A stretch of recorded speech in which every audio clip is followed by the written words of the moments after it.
Before I found out about Learning Ally, when I was using audiobooks or reading books that were only available through an auditory mechanism, um, I definitely felt that there were some limitations, especially when it came to books that had contents around diagrams and graphs and tables, because when it is just digitized and I have to read it through a screen reader, or even if it is a book that was made uh, through commercial means or through like Library of Congress and whatnot, I feel that textbooks and just any books that have visual components that are vital to understanding what the book is trying to convey, I felt that there was a lack of quality descriptions. And so there was definitely a component of um, feeling limited and frustrated when I was studying subjects like chemistry or biology, or math. So the first time that I really got to using Learning Ally was when I started college, and the first reaction was that there was one more source from which I can draw from when I was looking for books. So there was definitely, I felt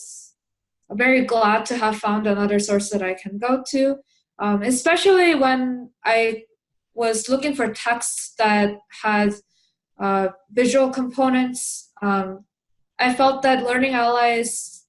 narration on those texts and description was better than any other that was available, and oftentimes those were not available at all. So having diagrams explained within the audio text was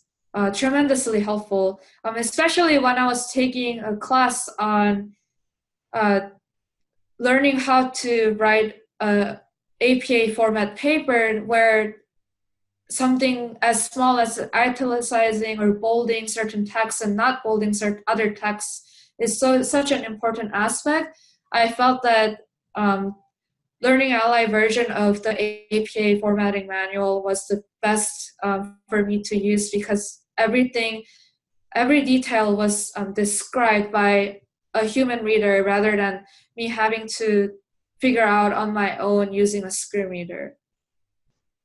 What I find to be really great aspects of Learning Ally audiobooks is that, one, the quality of descriptions and just plain the availability of descriptions that were described by real people rather than by a OCR or something like that that is that doesn't have the human element in it. Secondly, I think having the app available on your phone and having many academic texts as well as texts that are more for leisurely reading, it definitely expands the library of books that I have access to, and also increasing the sense of independence, as in when I can access those books and materials whenever I want to, however I want to, and also using the functions such as being able to speed up the recording and move back and forth within the books. It makes it convenient and easy to use those audiobooks. My advice for the TBIs who might feel a little hesitant getting their students started on Learning Ally would be that although I'm a strong advocate for Braille literacy, and I think it is a very important skill to have, I think equally important is giving students the diverse set of skills that they can use depending on their needs and situations. And so giving students an opportunity to try Learning Ally from a young age was one, send the message that they have the autonomy and agency to choose the reading medium that they prefer, and also giving them the opportunity to learn how they learn best, whether that is through Braille or audio. If they don't have the option to know that, they wouldn't have the opportunity to know how they learn best and what is the best way to learn for themselves. And I think also